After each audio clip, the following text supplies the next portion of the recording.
Están ocurriendo cosas en el mundo, cosas graves, realmente, y entonces es necesario analizarlas así.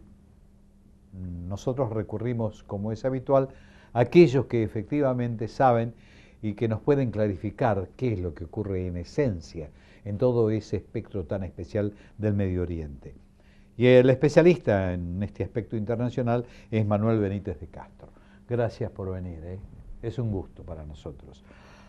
Manuel, esto de Siria, esto de Egipto, fundamentalmente lo de Siria está generando un conflicto de altísimo nivel.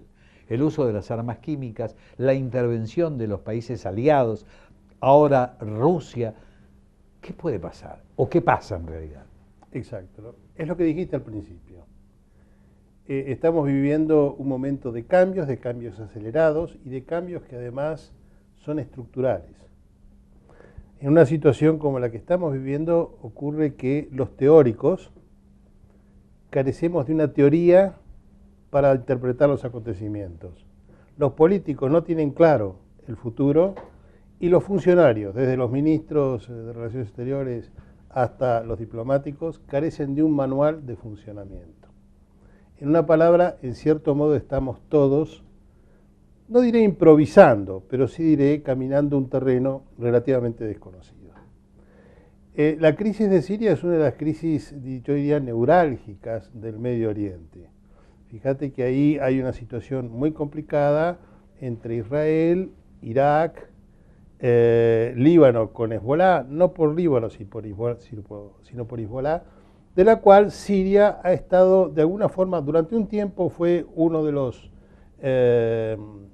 elementos que complicaban ese difícil manejo a tres puntas y últimamente con Assad había de alguna forma serenado su actitud, básicamente creo que por efecto rebote de la invasión de Irak.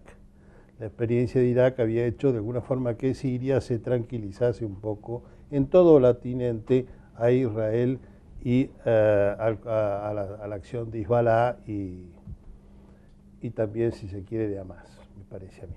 Eso no te lo podría conectar. Pero de todos modos, Al estallar esto, claro, la situación se vuelve muy complicada y, bueno, habla vos después, tal vez. no, estaba queriendo desentrañar un poco la esencia de todo lo que está ocurriendo, porque Assad, de algún modo, está generando, realmente porque está cebado o realmente no sé qué es lo que está ocurriendo, o si está apoyado internamente por algún movimiento fundamentalista especial, pero me parece que está avanzando mucho más allá de los límites que de algún modo en otro momento, Irak, por ejemplo, se le impuso por parte de Estados Unidos.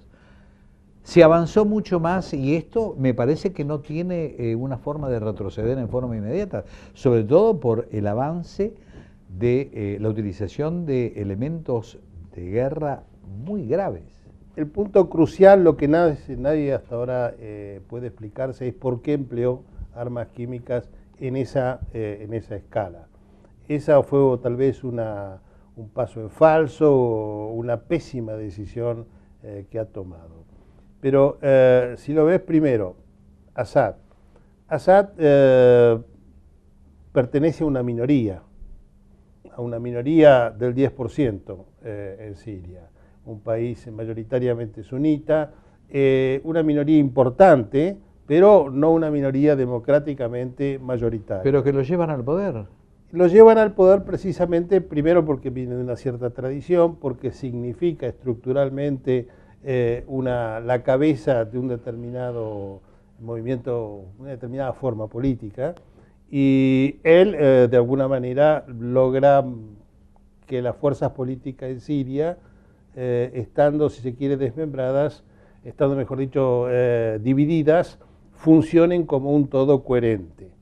De modo que Assad, contra el gusto, si se quiere, de todo Occidente y de mucha otra gente, era la mejor opción, o es la mejor opción, para países como Israel, incluso para los países europeos y Estados Unidos. Sin embargo, los hechos en la práctica están demostrando que existe un peligro latente incluso para Israel, dado que se ha integrado Damasco, o sea, Irán se ha integrado de algún modo Rusia, frente a lo que puede significar una contienda de alcances insospechables. Llámese la actitud del gobierno de Francia, que dijeron hay que intervenir frente a lo que es las armas químicas. Merkel, de algún modo, en Alemania tiene que jugarse también, pero tiene las elecciones en forma inmediata, lo que puede complicarla.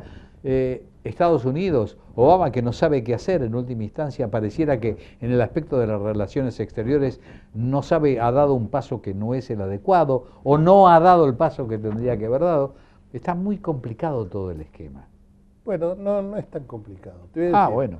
Rusia, en primer lugar, hace tiempo que está ahí. Está desde la época, desde que comienza Assad, el régimen, va incrementando su comercio exterior y, sobre todo, es tal vez el único país en el área donde Rusia tiene un pie firmemente asentado. Por lo tanto, digamos, esto no es una novedad y hasta ahora lo que hacía Rusia era impedir que se tomaran pasos decisivos contra Assad. Pero además ocurre que nadie quiere tomar pasos decisivos contra Assad. Lo que ha detenido en el fondo la acción de Estados Unidos y de Europa es que en el fondo, si se ve estratégicamente, están divididos. Por un lado, digamos, por el costado de los derechos humanos, de la democracia, de nuestros valores políticos y civiles, están en contra de un régimen como el de Assad. Pero por el lado estratégico de la opción estratégica, en realidad el conveniente es Assad. Y sobre todo frente a la experiencia de Egipto, en el cual los islámicos, los hermanos, la hermandad islámica, digamos, ha pretendido marcar, torcer, si se quiere, el rumbo de la democratización de Egipto, y vemos ahora la situación en la cual se encuentra en Egipto. Todo esto son grandes advertencias para Occidente, que dice no vamos a apoyar una democratización a ciegas de lo que puede dar después. Y el país aquí está dividido en dos grandes facciones, una que no nos gusta pero nos conviene, la otra que no sabemos si nos gusta pero ciertamente no nos conviene. Eso hace que la decisión sea muy difícil de tomar. De todos modos, y de acuerdo al análisis que realizan los entendidos y que están en el área, dicen que precisamente no se sabe qué decisión adoptar como consecuencia de que no saben qué es lo más prudente. Porque estamos hablando de regímenes democráticos que no han podido mantenerse en el poder como consecuencia de algo que pueden haber hecho en contra de determinadas facetas o de determinados segmentos. Y por el otro lado, de llegar a triunfar la oposición, puede instalarse el islamismo directamente dentro del esquema. Entonces eso es peor para el mundo. Estamos diciendo lo mismo. Esta es una situación que torna esto que vos la palabra has mencionado, prudencia. Cuando se produce este ataque con armas químicas, indudablemente, primero Estados Unidos había fijado una línea roja en materia, no se puede quedar mirando al costado, ya no puede ignorar la situación, el desafío que representa esta ofensiva química. Francia tampoco puede, no te olvides que el tratado de la Convención contra las Armas Químicas fue firmada en Francia, fue producto, digamos, de la experiencia francesa durante la Primera Guerra Mundial, es el guardián de los protocolos de Ginebra, por lo tanto, Francia tampoco podía de ninguna manera ignorar la gravedad de este empleo de armas químicas, digamos, en escala importante. Y además, si lo vas a ver, no es solamente, ya es grave en sí, pero no es solamente lo grave, digamos, el hecho que se haya empleado en esta ocasión, sino que abre la puerta a uno de los capítulos una de las cajas de Pandora más graves en cuanto a armas de destrucción masiva. ¿Qué pasa si a alguien se le ocurre tirar un tirito a Israel?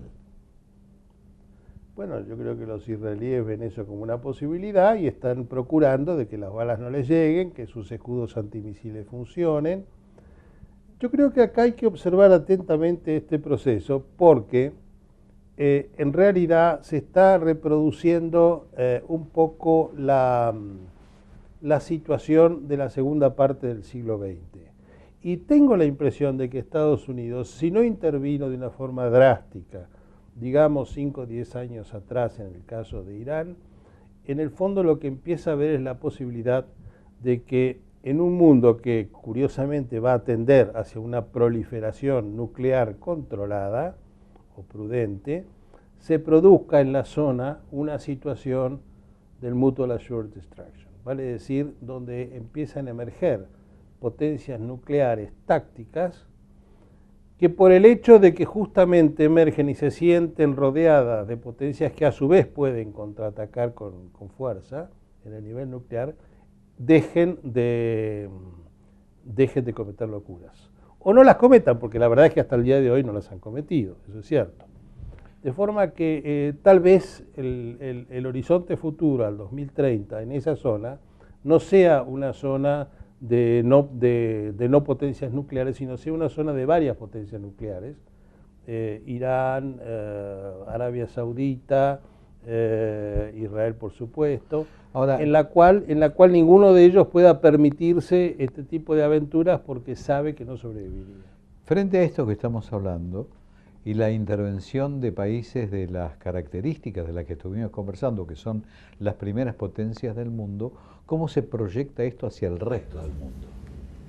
Bueno, en primer lugar, el resto del mundo tiene muy presente de que el Medio Oriente es una zona muy particular. Ahí cuando vos retrataste, pintaste un poco la situación, esquivaste, yo creo que con un poco de mala intención, las palabras claves, es decir, de un lado tenés el proceso hacia la democracia, del otro lado tenés el conflicto cultural y religioso, que es muy importante.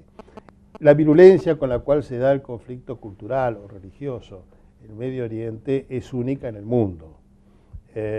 Nosotros hablamos de los islámicos, hay que recordar que gran parte del conflicto cultural es intraislámico, en primer lugar, y que evidentemente se da con un encono, con un ensañamiento distinto del que tenemos en otras partes. En consecuencia, creo que todo el mundo se puede llegar a ver afectado por lo que ocurre ahí, pero no analógicamente, es decir, no es un conflicto que se vaya a reproducir en otras partes de la misma forma.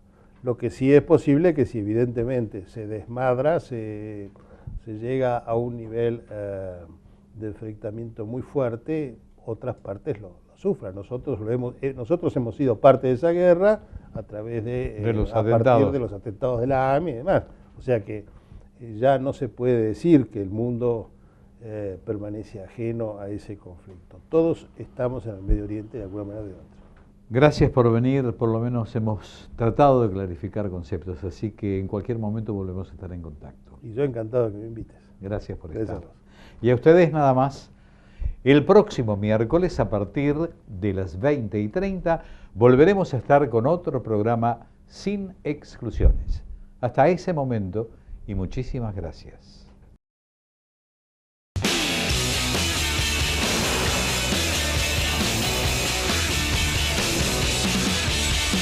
Nuevo Citroën C3. Sensaciones panorámicas. Más C3 para ver. Citroën Creative Technology.